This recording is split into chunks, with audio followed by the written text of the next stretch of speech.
So this is from the World Economic Forum, where all the ultra elites get together to talk about plans to make a one world government. Essentially, that's what they want, and they want to. They think free speech is a problem. Yeah, they're complete imbeciles. Let's take a look.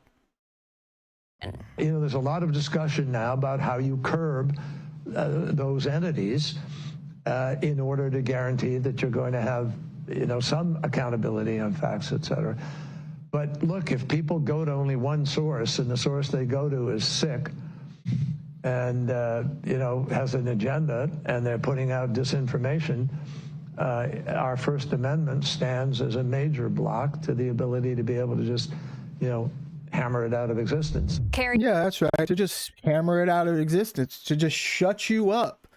It's complete insanity, man. And I'm so sick of this trash where these people claim that, oh, well, social media, it's such a problem and blah, blah, blah. Like, no, your deranged leftist policies are the problem.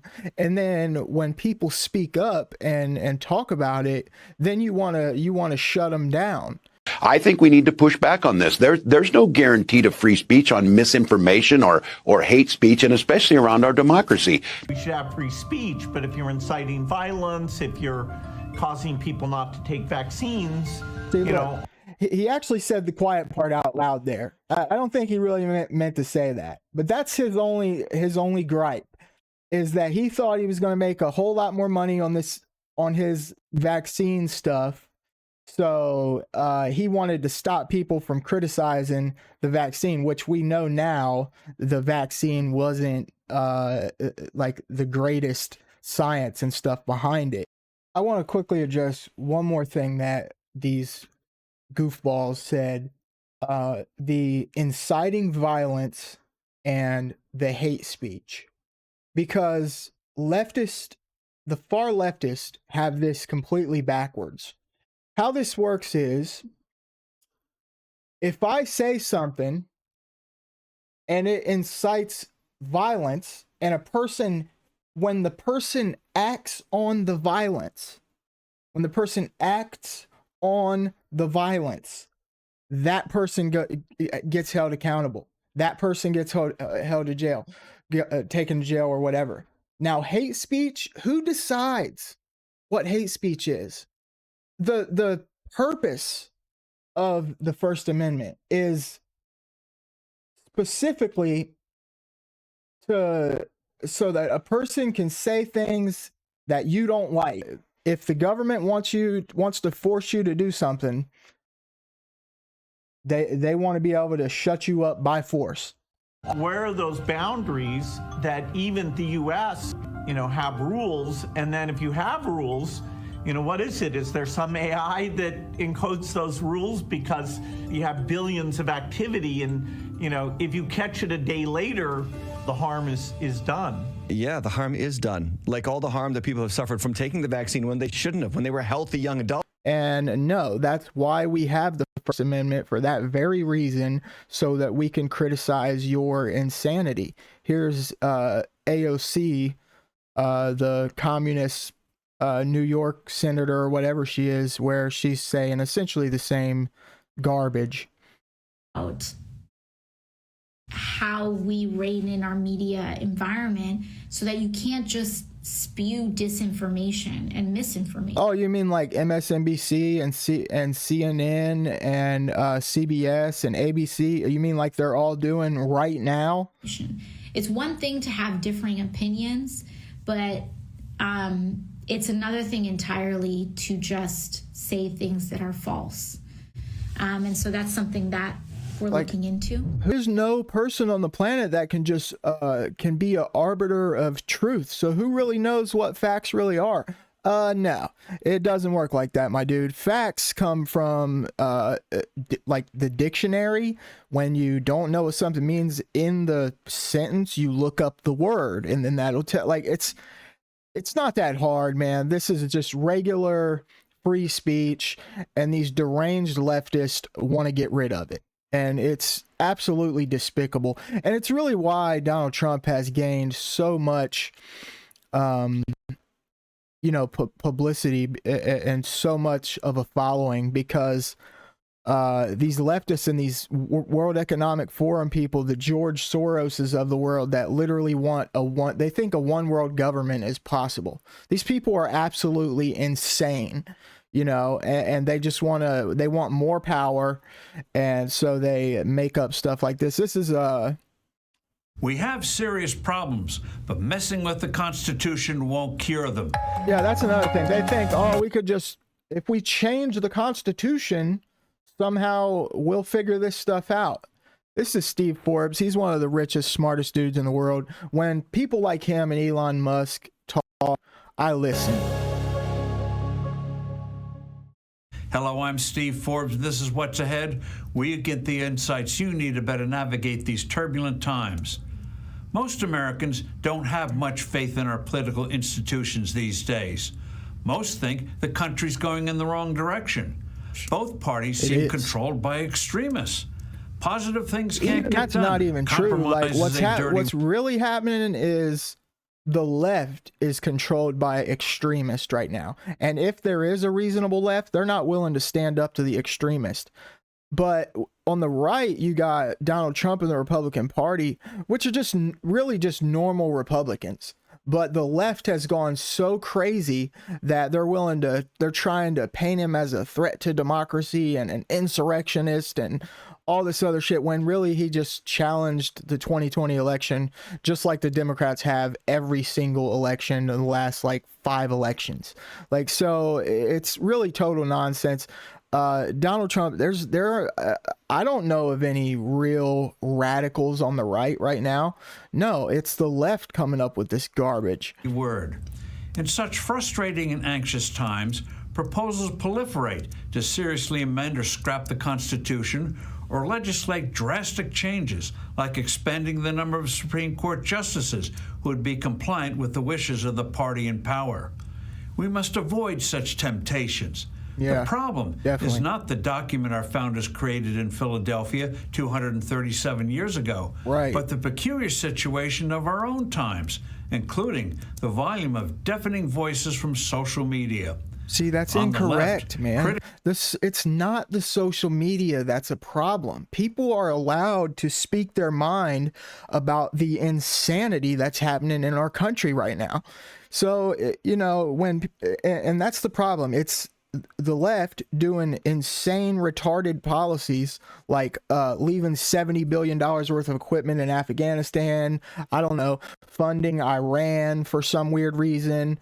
I don't know, letting over 20 million immigrants just flood into our country like they're crazy, basically messing up everything with the jobs and if there's some immigrant willing to work for $3-4 less on the hour than you are, you ain't gonna have a job. I just what did they think was gonna happen? These deranged leftists. Critics of our founding document declare that the checks and balances that it created make lawmaking too arduous and thwart the will of the people. They want to scrap the Electoral College, abolish the 2 senators per state provision, eliminate life tenure for federal judges and Supreme Court. That's a good idea. They shouldn't have lifetime tenure. If they're acting crazy, we should be able to get rid of them. I don't know if I agree with that whole lifetime tenure thing. Justices. Very alarmingly, they want to gut the First Amendment guarantee of free speech.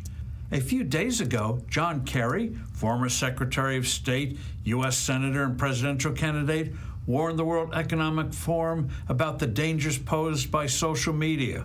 Quote, if people only go to one source and the source they go to is sick and has an agenda and they're putting out disinformation, our First Amendment stands as a major block to be able to just, hammer it out of existence. Yeah, end get quote. Out of here, man. Further complaint. I need you guys to understand how truly insane this is. If you didn't have a First Amendment, you just wouldn't be able to, no one would be able to learn anything. You wouldn't be able to challenge anything. anything that the government does or somebody says, you just, no matter how retarded or crazy it is, you wouldn't be able to challenge it to even get close. That's how you get closer to the truth. When you're wrong about something, and you think you're right, you challenge somebody, and if they, have better logic than you realize that you're wrong. That's how we get to truth, is through the First Amendment. It's not an optional thing. It's absolutely mandatory for a democracy like ours to run successfully without having one party end up taking over the whole country, essentially like the Democrats are trying to do right now with all the immigrants and flooding them in. Like Elon Musk said, if they get this off to where they flood all these immigrants in and then they give every one of them citizenship and they're all loyal to the Democratic Party, then we don't have a separation of powers anymore. We have a one party government. Essentially, California is the entire country. It's not an optional thing. Like it's 100% mandatory. And quote, democracies around the world now are struggling with the absence of a sort of truth arbiter, and there's no one who defines what facts really are, end quote. Good Lord, truth arbiters? Our founders must be spinning in their graves. This dissatisfaction goes beyond the far left. Our government finances are in an alarming mess, and some people think the solution is to amend the Constitution. A group of conservatives, moderate Democrats, and independents. Basically, our fiscal policy right now is a giant Ponzi scheme, essentially. Have launched an initiative called the Convention of States. Its goal is to convene a new constitutional convention to propose amendments that would, quote, impose fiscal restraints on the federal government, limit its powers and jurisdiction, and impose term limits on its officials and members of Congress, end quote. Under Article 5 of the Constitution, 2/3 of the states can call for a new convention. According to Convention of States, 19 state legislatures have passed enabling resolutions. If 15 more do so, then Congress must call a convention. 38 states, 3/4, would have to ratify any proposed amendments that came out of such a convention before they became part of the Constitution. Of course, the challenges here are manifest, starting with the actual wording of the amendments themselves. The charge that government's hamstrung is preposterous. Right. President Biden got through several big and disastrous pieces of legislation. Absolutely ignorant pieces of legislation he got through. Like Title IX, erasing Title IX to where now all these girls have to compete against boys in their schools. Like, and the Green Initiative, the Inflation Reduction Act, which basically just gave a bunch of money to any business that had eco or green in its name, essentially millions and millions of dollars to these climate change activists and shit. Like this, he's received money from the Chinese Communist Party. Like, yeah, it's absolutely preposterous to say the government is hamstrung right now. Yeah, it's hamstrung, but we're $39 trillion in debt. Like, come on, man. Regulatory agencies work overtime, enacting a tsunami of regulations and filing damaging lawsuits. There are real divisions in our country, and as our founders were well aware, these must be dealt with in an often slow, messy political process. Yeah, and really, man, to be honest, we're already in such a bad spot, man. If we do come back from this, it'll just be like straight up luck, without like some crazy stuff happening, because the left has gone too far. They're too radical. They're absolutely insane. They're like socialist, all of them. Like, not all of them, but there are a lot of socialist ideas coming out of the Democratic Party, and I don't see this. I don't see us being able to claw this back without like this country going through a socialist catastrophe, to be honest. Like, they're going to implement some crazy dumb socialist policy, and it's going to wreck, and it's going to be a disaster, and that's what it'll take for these leftists to realize that, oh, well, socialism is actually still a bad idea. It never was a good idea. The fight between the United States and ideology, I'm sorry to say, it's still socialism. It's still communism. It's still this ignorant utopian idea of we can just all love and have joy for each other and whatever other nonsense that's coming out of this party now. Like price gouging. I can't even believe they're so stupid to where they're really running on that. Like, it blows my mind that they really tripled down on that, and Kamala didn't get rid of that right away. Because what it is it's a lie about how the supply chain works. So if you make the price of something artificially low, it makes it seem like there's an abundance of that product because that's how the supply and demand system works. But when you make the price artificially low, there might be a super shortage of that, and you won't even know because the price doesn't reflect it. It's an absolute lie about how the economics and the supply and demand system works.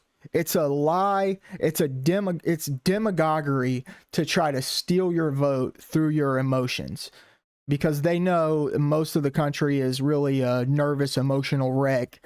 And if you just make them a little bit scared, they might run and vote for the Democrats like they have for the last 50 years.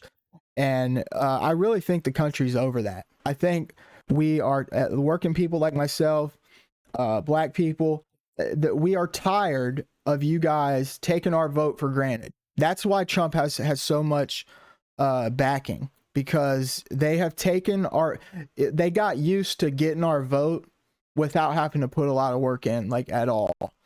And they got used to that. And I truly think it's over. I think there has been so many people, just that I know alone, that has woken up. But there's a lot that are still like 5 years behind, and the brainwashing is working, and they're still talking about like Russia collusion and other shit that is totally false and didn't even got debunked like right away, but they still think it's true.